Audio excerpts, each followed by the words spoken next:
अस्सलामुअलैकुम। मोहम्मद अज़हर सिद्दीक अपने programme mess views के साथ हाजिर खिदमत है।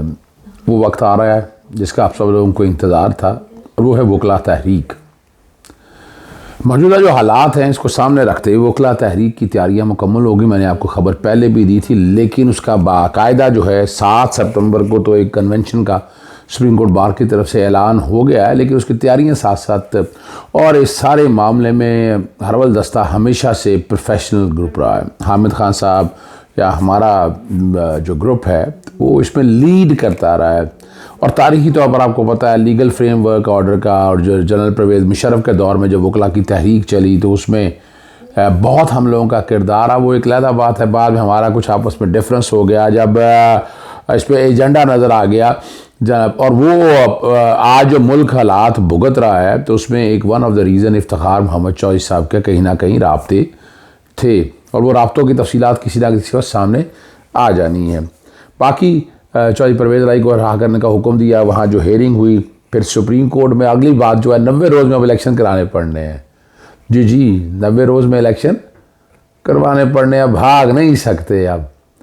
और मैं क्या कहता रहा हूँ, और उस पर बाकायदा जो है मैंने एक नोटिस भिजवा दिया है इलेक्शन कमीशन को कि 90 रोज़ में वो इलेक्शन करवाए। अब सदर ने जो कहा है, अब सदर पाकिस्तान तारीख दे, और उसके बाद स्केड्यूल जो है वो इलेक्शन कमीशन ने देना है। ये कुछ छोटी सी, और सानिया 9 मई के हवाले से जो मज़ीद दफ़ात जो लगी हैं, सबसे पहले वो इतना छोटी सी बात है, इंसानी दहशतगर्दी की अदालत में जो है 77 मुलजमान का 5 रोज़ा जिस्मानी रिमांड मंजूर कर लिया, और दफ़ात उसमें शामिल किया उन्होंने। 5 सितंबर तक जो है ना ये जिस्मानी रिमांड, जिसमें खदीजा शाह, सरब जावेद और दीगर बाकी हैं, वो सारे लोग जो शामिल हैं, और ख़वातीन के कॉन्टैक्ट्स में दफ़ात का कुछ इजाफ़ा किया है। अब ये दफ़ात का इजाफ़ा जो तरमीम करके किया तो फिर तो बनती नहीं, लेकिन ये मामला तो अब सारे चल रहे हैं, और जाज चौधरी वगैरह, महमूद रशीद, डॉक्टर यास्मीन राशिद, सभी को इसमें जो है वो शामिल तफ्तीश किया गया है, और अब भुगतना होगा। वैसे अभी तक तो देखें ना, 5 सितंबर के सामने भी बहुत ज़्यादती हुई है, लेकिन ये जो कुछ हो रहा है, जो यहाँ पुलिस बैठकर लूटमार कर रही है, और जिस तरह बैठकर लोगों से गैर कानूनी तौर पर लोगों को पकड़ा रहा, पकड़ दकड़ जारी रखी, उससे एक इमेज अच्छा बिल्ड नहीं हुआ। चाहे परवेज़ लाई की जो समात हुई उसकी बाद में बात करेंगे, लेकिन सबसे पहले जो है वकला की तहरीक के हवाले से बैकग्राउंड पे आप देख रहे होंगे वकला के जो चल रहे हैं, और इसका इब्तिदा मैं करूँगा जो हामिद खान है वहाँ उस प्रोफेशनल ग्रुप के जो सरबराह हैं, उन्होंने क्या कहा, उसके बाद तफसीलात पहले ज़रा वो सुनिएगा। और उसके साथ सबसे अहम चीज़ ये है, वो ये है कि वो किसी तौर पर भी सियासत में किसी अंदाज से भी इन्वॉल्व नहीं हो सकती। हर आर्म फोर्सेस का शख्स किसी भी रैंक का क्यों ना हो, आइन में वाज़े तौर पर उसकी ओथ दी हुई है, उस ओथ में कहा हुआ है कि मैं किसी अंदाज से भी सियासत में मुलविस नहीं होगा। तो लिहाजा हम कॉल करते हैं अपने भाइयों को, अपने सिपाहियों को जिनसे हमें बहुत मोहब्बत है, कि आप आइन में अपनी ओथ की पाबंदी करें। आपने हामिद खान साहब प्रोफेशनल ग्रुप का जो वकला तहरीक के बारे में आपने सुन लिया, और वो हमेशा प्रोफेशनल ग्रुप जो है ना आइन की बालादस्ती, कानून की हुक्मरानी और अदलिया आज़ादी के लिए खड़ा और हमेशा खड़ा रहेगा, और तमाम अफराद और इदारे आइन के ताबे हैं, और उसके ज़रा बर रुगर्दानी नहीं कर सकते। आइन जमहूरियत, जमहूरी इक़्तिदार और सिविलियन बालादस्ती पर मबनी है, जो आइनी हदूद में रहते हुए आज़ाद, मुनसफ़ाना और शफाफ इंतखाबात कराने की ज़मानत देते हैं। ये 90 रोज़ के हवाले से जो इंतखाब मुसल्लह फ़ौज और उनके अफसरान आइन के पैदावार आइन और उसके तहत बने कवानीन की रोशनी में अपने फ़राइज़ सरअंजाम देने के पाबंद हैं। मुसल्लह फ़ौज किसी भी लिहाज से सियासी सद मुदाखल न करके आइन हल पर अमल दरामद की जाए। कानून की हुक्मरानी से मुराद है कि पाकिस्तान तमाम शहरी आइन के तहत मुसावी हैं, और दूसरे शहरियों पर खुसूसी बार दर्जे का धोई नहीं कर सकते। हर शहरी आइन के तहत अदालतों के सामने पेश होने का पाबंद है, और फौजी अदालतों के तहत इस पर जरा नहीं हो सकती। फौजी अदालतों के वाले जो मुनसिफाना ट्रायल और आइन से महफूज कानून अमल की सरासर खिलाफ वर्जी। अब ये सारी बातें हैं जो सारा मेरिट की बालादस्ती और इकरा परवरी जो है शख्सियत वसी खात्मे के लिए जो जजों की तकरीर का माल मरबूत इस्लाहत होनी चाहिए। असम्बली तहलील के 90 रोज़ के अंदर कौमी सूबाई असम्बलियों के आज़ाद मुनसफ़ाना शफाफ इंतखाबात का ऐलान किया जाए। तमाम निगरान हुकूमतें 90 रोज़ के इख्तिताम पर गैर फ़ाल हो जाएंगी और उनका जारी रहना गैर आइनी होगा। आइन के तहत शहरियों के बुनियादी हकूक़ की खिलाफ वर्जी ना हो और गैर आइनी तौर पर गिरफ्तार अफराद को फिलवोज़ रिहा किया जाए। फ़ौजी अदालतों के सामने शहरियों का ट्रायल नहीं होना चाहिए। फ़ौजी हुकाम के पास गिरफ्तार अफराद को मुतल्लिक़ सिविल हकाम के हवाले किया जाए ताकि सिविल अदालतों के रूबरू तहकीकात और कार्रवाई का अमल जारी रहे।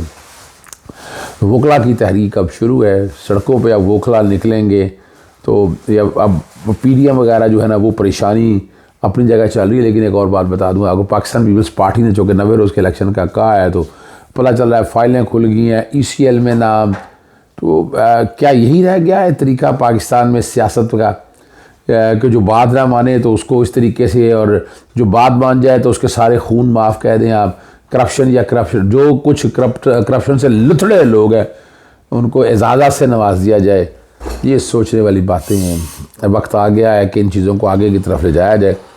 दूसरा जो अहम इशू है और वो बड़ी ज़बरदस्त बात है, वो बुनियादी तौर पर नज़रसानी के इंतखाबात हैं कि पंजाब बड़ा इधर उधर की बातें की तो वो दरख्वास्त खारिज कर दिया और सुप्रीम कोर्ट ने एक बात बड़ी वाज़ेह कह दी है। इलेक्शन कमीशन का इलेक्शन साफ साफ इलेक्शन कराना है, इनका तारीख से कोई ताल्लुक़ नहीं है। तारीख सदर पाकिस्तान ने देनी है तो नज़रसानी का जो इन्होंने सेक्शन 57 या 51 में जो तरमीम की वो सारी एक तरह से रद्दी की टोकरी में चलेगी। चूँकि आइन और सुप्रीम कोर्ट का जो फैसला है, अब इसके बाद तौहीन अदालत की दरख्वास्त दायर करने का फ़ैसला कर लिया इलेक्शन कमीशन ने। अब तो कोई गुंजाइश रह नहीं गया। 90 रोज़ में तो इलेक्शन करवाया। आपको पहले दिन कह रहा था मैंने, रीज़न भी आपके साथ रखी थी। एक तो सदर पाकिस्तान का जो है ना बुनियादी तौर पर आप जेहन में रखिएगा कि वो उसका इलेक्टोरल कॉलेज जो है ना वो कौमी असम्बली और सूबाई असम्बलियाँ हैं। इसी तरह अगर देखा जाए तो सेनेट का इलेक्शन जो है ना वो मार्च में सीटें, अब या तो इस मुल्क में मार्शल आएगा, पार्शल तो चल रहा है, वरना ये इलेक्शन हो के रहेंगे। ये इलेक्शन आगे पीछे नहीं हो सकते हैं। अब यहाँ जो नज़रसानी के हवाले से जो बात हुई वो बड़ी ज़बरदस्त बात है कि दरख्वास्त तो खारिज हो गई है, शॉर्ट ऑर्डर बरकरार है। इलेक्शन कमीशन का अहम काम इंतखाबात करवाना है और चीफ जस्टिस उमरता बिंदाल की सरबराही में 3 रुकनी बेंच था। एजाजुल हसन और जस्टिस मुनीब अख्तर साहब शामिल थे। इलेक्शन कमीशन ने तैयारी के लिए मजीद एक हफ्ते का वक्त तलब किया। ने कहा अपना मौका बताएं हम भी केस का जायज़ा लेंगे। और जो वकील है उन्होंने कहा कि केस में इजाफी ग्राउंड तैयार किए हैं। सबसे अहम सवाल इलेक्शन की तारीख देने का इख्तियार था। इलेक्शन एक्ट के सेक्शन 57 और 58 में तरमीम हो चुकी है, जिसके बाद अब इलेक्शन कमीशन इंतखाबात की तारीख दे सकता है। जस्टिस मुनीब ने जवाब दिया, वकील साहब जेल में रखे ये नज़रसानी का केस है, मरकजी केस अलग था और 2 हफ्ते पहले सुप्रीम कोर्ट को पंजाब इंतखाबात से मुतालिक तफसीली फैसला मिला, जिसकी रोशनी में कुछ इजाफी दस्तावेज़ात जमा कराना चाहते हैं। अदालत का जो फैसला आया वो केस ख़त्म हो चुका, जवाब हमारी अदालत में ही पढ़ें। अदालत ने कहा कि इलेक्शन की तारीख का नज़रसानी केस से कोई ताल्लुक नहीं, इंतखाबात की तारीख का मामला पहले ही ख़त्म हो चुका है। नज़रसानी केस में जो निकाल उठाना चाहते हैं वो बताएं, मगर इसमें आप दोबारा दलाइल नहीं दे सकते हैं। और आइन वकील ने कहा कि आइन इलेक्शन कमीशन को इख्तियार नहीं जिम्मेदारी देता है। सदर की तारीख तब्दील करने का बड़ा अहम कानूनी मामला है, जिसने नमाज दिया आइनी इख्तियारात को कमीशन ने आइनी जिम्मेदारियों की अदायगी के लिए इस्तेमाल करना है। जैसे मुनीब ने कहा इलेक्शन कमीशन को वकील से क्या आप क्या दलाइल दे रहे हैं, कभी इधर जा रहे हैं कभी उधर जा रहे हैं। अदालत ने कहा कि तीसरी मरतबा आप कह रहे हैं कि इलेक्शन कमीशन का इख्तियार नहीं, इलेक्शन कमीशन ने जिम्मेदारी की रोशनी में इख्तियार का इस्तेमाल करना है। कमीशन की जिम्मेदारी साफ और शफाफ इंतखाबात कराना है। और सुप्रीम कोर्ट ने बात दिया कि आइन कहता है कि 90 दिन में इंतखाबात होंगे, मगर इलेक्शन कमीशन कहता है तारीख तब्दील करने का इख्तियार है। अलबत्ता इलेक्शन कमीशन को की दलील से इतफाक नहीं करती और नज़रसानी में दोबारा ये अब क्लैरिटी आ गई, इलेक्शन कमीशन को कोई इख्तियार नहीं है, आगे बढ़ाने का इख्तियार नहीं देता। सुप्रीम कोर्ट फैसला दे चुकी है कि इलेक्शन कमीशन तारीख आगे नहीं बढ़ा सकता। और 90 रोज़ में की हद पर कुछ वजूहत में छूट दी गई। सुप्रीम कोर्ट के फैसले में इलेक्शन कमीशन की मारूदात के बारे में कुछ गलतियाँ हैं। आइन के आर्टिकल 218(3) इलेक्शन कमीशन को इंतखाबात ऑर्गेनाइज और कंडक्ट कराने, इलेक्शन कमीशन को इंतखाबात और कंडक्ट 90 रोज़ की ऐसी मुद्दत में कराने हैं। इलेक्शन कमीशन ने यह छूट खुद को कैसे दे दी कि इंतखाबात में तखीर कर सके। अदालत ने सवाल किया कि कमीशन 5 साल तक यकीनी बनाना कि इंतखाबात शफाफ हो सके, तो क्या इंतखाबात नहीं होंगे। और वकील इलेक्शन कमीशन ने कहा कि ये मेरी दलील नहीं है। चीफ जस्टिस उमरता बिंदाल ने मार्क्स दिए कि जब भी कहीं आइन की खिलाफ वर्जी होगी तो अदलिया मुदाखलत करेगी, क्योंकि आइन की किसी की जागीर नहीं। कोई भी इदारा आइन से तजावुज़ नहीं करता और आइन के तहत इलेक्शन कमीशन 3 माह में इंतखाबात करवाने का पाबंद है। तो 90 दिन की बात बड़ी क्लैरिटी के साथ आ गई और 4 अप्रैल को हुक्म दिया था कि ये इलेक्शन 14 मई को इंतखाबात कराया जाए। इलेक्शन कमीशन ने अदालती फैसले के खिलाफ नज़रसानी की दरख्वास्तें दायर की थी और बड़ी वाज़ेह तौर पर ये तफसीली फैसला जो आया था वो मैं आपके साथ शेयर कर चुका हूँ, जिसमें सुप्रीम कोर्ट ने कहा था कि ये ये देखा ना जी, बात बड़ी वाज़ेह है कि जिम्मेदारी पूरी नहीं कर सका और इनका सिर्फ इलेक्शन काम कराना है, तारीख नहीं देना है। आखिर में वो बड़ा इंपॉर्टेंट केस है, वो मैं ज़रूर बात करना चाहूँगा। प्रोग्राम थोड़ा सा लंबा हो गया। वो चौधरी परवेज़ लाई का नैब ने पेश ना करने का फ़ैसला कर लिया। 2 रुकनी बेंच की दरख्वास्त दायर कर दी, हालांकि 2 रुकनी बेंच का ये तो इशू है ही नहीं है, ये तो हफ्से वे का मामला है। कौन सा नैब के कानून के तहत ये चीज़ें, जो नैब का अपील वगैरह या बाकी चीज़ें रिट में, मैं ख़ुद कई दफ़ा इस बात को समझ नहीं सका और मैं हमेशा ये रहा कि इस तरह के जितने मामला था ये सिंगल जज को सुननी है। डीवी में तो उनका अपील आनी है, कोई नैब के तहत कोई ऑर्डर हो गया तो वो देखना है। और 2 बजे जो है चौधरी परवेज़ को पेश करने का हुक्म दिया था आज। और जहाँ नैब और हुकूमती वकला मौजूद थे, उन्होंने कहा जी शदीद ख़तरात लाहक हैं। ये वकील पंजाब ने कहा ऐसा नहीं कहें कि हम अदालती हुक्म की तामील नहीं करेंगे। CDD ने कहा कि परवेज़ की ज़िंदगी को शदीद ख़तरात हैं। इस खतरे के बाद चौधरी परवेज़ कितने साल नैब के पास रहेंगे? जब परवेज़ को रिमांड के लिए पेश किया था तब ख़तरा नहीं होता। ये जस्टिस असद अमजद जावेद साहब हैं, अमजद रफ़ीक साहब, बहुत ज़बरदस्त आदमी हैं। आप बताएं क्या चाहते हैं? नैब के केस तो 2 रुकनी, वकील साहब आप अपनी पानी में बदानी ना मारें। क्या आपको उसको ऑर्डर या कोई लेटर है कि डबल बेंच ही सुनेगा? सुप्रीम कोर्ट के फैसले में मौजूद है कि 2 रुकनी बेंच नैब के केस की समाअत कर सकता है, सिंगल बेंच के नैब के केस की समाअत नहीं कर सकता। अब ये पढ़ा ही नहीं फैसला इन लोगों ने। और अदालत हमें मदद फराहम करे, हम तफसीली रिपोर्ट पेश करेंगे। यहाँ पर बड़ा वाज़ेह तौर पर फिर वकालतनामा आ गया, बहुत से दलाइल दे के दलाइल ख़त्म हो गया। और ये लफ्ज़ बड़ा हमें, नैब का जो पॉलिटिकल इंजीनियरिंग का इस्तेमाल हो रहा है उससे जुड़वाया नहीं जा सकता। नैब का जो पॉलिटिकल इंजीनियरिंग के लिए इस्तेमाल हो रहा है उससे जुड़वाया नहीं जा सकता। मैं सिर्फ इतना पूछना चाहता हूँ कि क्या जो नैब की गिरफ्तारी थी वो लीगल थी? अगर ये गिरफ्तारी गैर कानूनी है तो फिर नैब से पूछा जाएगा। अगर ये साबित हुआ ये गलत है तो चौधरी परवेज़ को रिहा किया जा सकता है, सेशन जज को भी मामला रेफर किया जा सकता है। अव्वल तो कानूनी तौर पर देखना कि चौधरी परवेज़ को गिरफ्तारी के लिए क्या गैर कानूनी थी, और बताएं चौधरी परवेज़ को कब तक पेश करेंगे। हम ऑफिस से अदालत लेते हैं, जो कहने लगे परवेज़ को पेश ना करने पर मुझे बताएं किसके वारंट जारी करूँ। डायरेक्टर नैब और DG नैब लाहौर के वारंट गिरफ्तारी जारी करूँ और इधर उधर की बातों के अलावा बड़ा वाज़ेह तौर पर पेश होने के लिए कहा।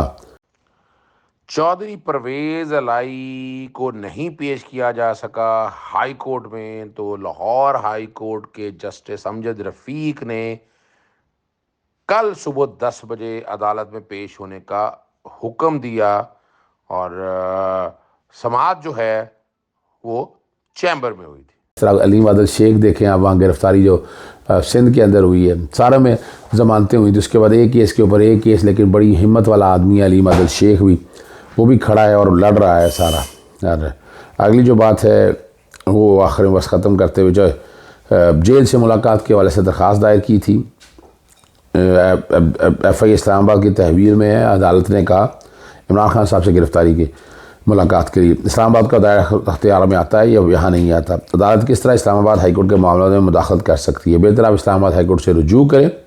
और रजिस्ट्रार ने भी दरख्वास्त के काबिल समाअत होने पर एतराज़ उठाया था, तो ये एतराज़ बरकरार रखा है, हालांकि हर्ज कोई नहीं था। भाई कस्टोडियन है, आप पूरे पाकिस्तान में कह सकती है लाहौर हाईकोर्ट क्या कह रही, यहाँ के केसेस के हवाले से मुलाकात की हो रही है। जेल में वहाँ रखना अलग बात है, वो एक अलग इशू है। और वो वफाकी हुकूमत और आप तमाम हुकूमतों को लाहौर हाईकोर्ट कह सकती है, चूँकि बुनियादी वजह ये है कि वो पंजाब के केसेस के हवाले से बात हो रही है, तो कैसे रोका जा सकता है? क्या पंजाब के केसेस उठाकर एक मुलज़िम बाहर ले जाए तो आप कहेंगे जनाब जब तक वो नहीं आता? ऐसा बिल्कुल आईन है, और आर्टिकल 199 बड़ा क्लियर है, बुनियादी हकूक़ बड़े क्लियर है। बहुत सी बातें मैंने आपके साथ कर ली हैं। वकला तहरीक मैं कह चुका हूँ शुरू हो चुकी है। इमरान खान साहब ज़्यादा वक्त जेल में नहीं रह सकेंगे, साइफ़र ख़त्म हो चुका है, कोई साइफ़र में कुछ नहीं है, तोशा खाना के केस में कुछ नहीं है। तो इमरान खान के इंटेलिजेंस और जो कुछ और बातें हो रही हैं मुलाकातों के हवाले से, वो रात के प्रोग्राम यानी सुबह के प्रोग्राम पॉलिटिकल डायरी से बात करेंगे। इजाज़त चाहता हूँ। अस्सलाम वालेकुम, अल्लाह हाफ़िज़। पाकिस्तान जिंदाबाद।